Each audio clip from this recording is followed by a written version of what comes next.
In this video, I wanted to go down memory lane for about, I don't know, 5 to 10 minutes. Wanted to take you back to a time where I met a young woman, and we basically collaborated together in a relationship, wound up moving in together. So it was basically a serious relationship. Although I didn't go to the Kingdom Hall, I think I still held on to the core beliefs of the Jehovah Witnesses at that time. And I would basically impart that knowledge onto her. I remember the first question she had was, why don't you celebrate birthdays? And I remember we lived on the 22nd floor of this high rise, and we could see the city. It was nighttime. You see all the lights. I may have had a glass of wine, and I just went into it. And she was very intellectual, right? She was very book smart, college graduate, degree. So she was very, very, thirsty for knowledge. So she's like, yeah, one of the few people that actually really wanted to hear about this, not religion, but, now I call it a cult, but at the time she wanted to hear about these teachings of the JW organization, right?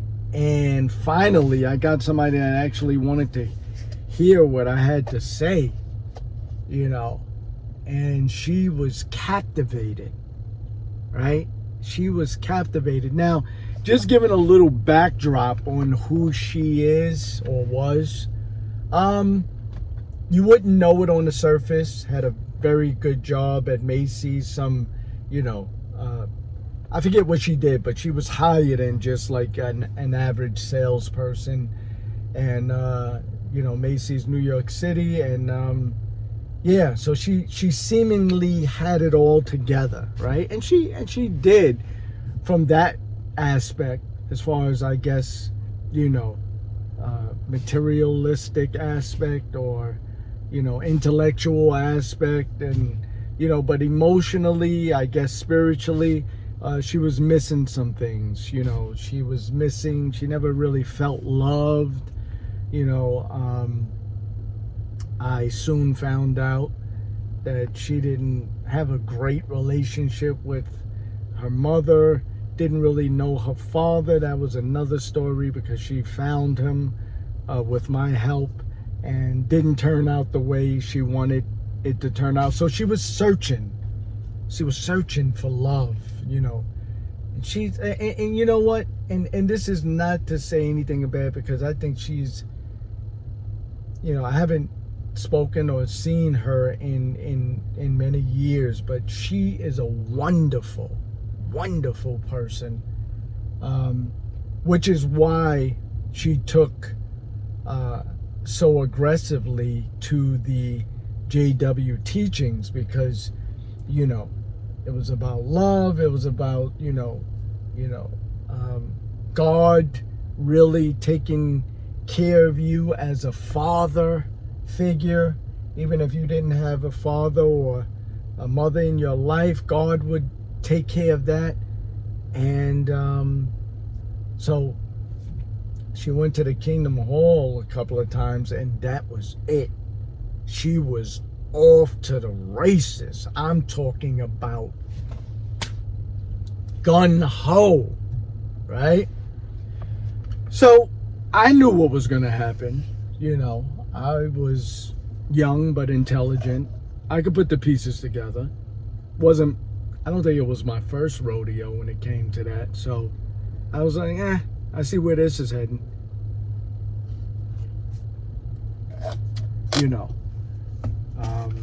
Still in the rap game, making music, around that life, but not bringing it home. Do what I have to do out in New York City. She did what she had to do at work, and then we just kind of like come together. Wasn't no guns that she found. I wasn't getting arrested. I was Sean when I came home. I was the normal guy. Like, hey, so we want to go out to get something to eat. Like, we would go out. Like, I wasn't doing anything. I didn't have strippers in the house, while she was at work. Like, it wasn't none of that, But I knew where it was headed. And one day I was given an ultimatum, like, I see that you don't really go to the Kingdom Hall. We've been to a couple of assemblies together, but other than that, like, I'm really like moving forward with this, really strongly. And I said, I believe in it. Like, at the time I still was like, yeah, I believe in it. It's just like I'm not physically there at the Kingdom Halls. Like, why can't you just go and do what you got to do? Like, no, because I'm moving towards baptism, and I guess she had it all figured out. So one day I come in. We had a security. It was like a security guard at the lobby level of the building. And I walk in, I'm like, what's up, man? He was like, yeah, man, what's up? You have some stuff here. I said, I got stuff there? He said, yeah. I said, those hefty bags? What's that? Oh, I guess it's like guy code, right? Like, because mind you, the lease and everything was in her name, right? She had to pay stubs and all that, even though I made money or whatever, but I wasn't solidified. I was like a ghost. So she had everything set up, I said, those are my clothes in that bag? Like, yeah, man. And we had to change the locks. I said, to the door, I can't even get in?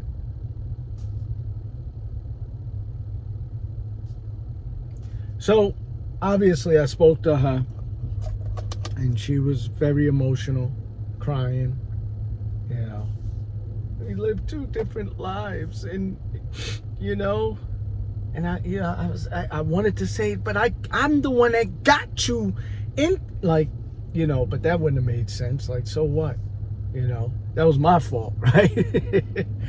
How am I going to use that? Be like, yeah, that's my fault, and we go in two separate ways. Now, obviously, hindsight is 2020. When I think back, I'm like, oh, she had so many people in her ears. It's ridiculous. The routine. It's like, well, you can't be, you're living with a guy, you're not married, and most of these people, they know me, all of them, if not all of them. It's like, Sean, the rap guy, yeah, he raps, I've been, I came to that congregation many, many times, so everybody knew me. It's like, yeah, my mother still went there, it's like, yeah, he smokes weed. I did at that time. It's not it's not the right picture. I could just imagine everything that was in her ear, because she was crying like she was fighting against what she really felt. It's like, I really feel like I want to be with you, but then I want to go in this direction, and in order to go there, I'm losing. I said, okay. I had no choice, She basically changed locks, and my new apartment was a black hefty bag, two of them. And yeah, so, Years later, I saw her. She knows my family. So, she wind up marrying elder. Then they started. What's the thing where you go like to different places, like a missionary or something like that? What is that? Right? So she goes here where the need is great. That's what I'm talking about. Where the need is great, like here. So she's with this like razor sharp, straight edge. I don't know. He could be a circuit overseer at this time. You know what I mean? But they're like, the first lady and president. Like, I seen them at a couple of assemblies years later, and they're like, with the pearls and, hi, how are you? So I'm like, wow, okay. So this was the picture that you saw for yourself, and I am the total opposite of that picture. So, great. I'm happy for you. I really am. If she's happy, I'm happy, but I always wonder, are you really happy? And she could be. She could have found what she was looking for in life. The love, the acceptance. She got people around the congregation that's hugging her and, hi, sister, hi, sister. You know how it goes, right? And she's probably embellishing in this, bouquet of love, which is nothing wrong with, but I also know that she's very intellectual and she's a deep thinker. That's what got her wanting to be into get into this organization in the first place. So I'm wondering at this point, is she starting to think about certain things? Like, wow, I'm wondering. About 8 years ago, I got a hold of her email and I sent her one of my newest videos, and she wrote back to me, how dare you send me this garbage? How dare you? It was almost like, oh my God, you sent me filth. I opened up the package and manure exploded in my face. That's how she wrote me. It was a normal music video. It wasn't no foul language, no nothing. It was just like, it was just rap, And that was I believe the last conversation. Now I responded in a way that really checked her, made her check herself. I said, what?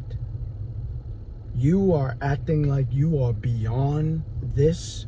I said, you are putting yourself on a pedestal? I said, you are, and I just like went in, you are showing the love of God right now by, I said, what if you stumbled me? What if I would need it, you know what I mean? So I put that guilt trip on her. And she, oh, well, I'm sorry. I did come off a little harsh. But that was the last ever conversation. But I'm wondering, is she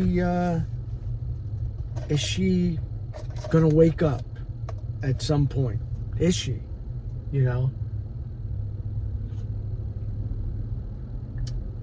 But if she's happy, right? Who can argue if you're in this organization and truly happy? Who can argue with you?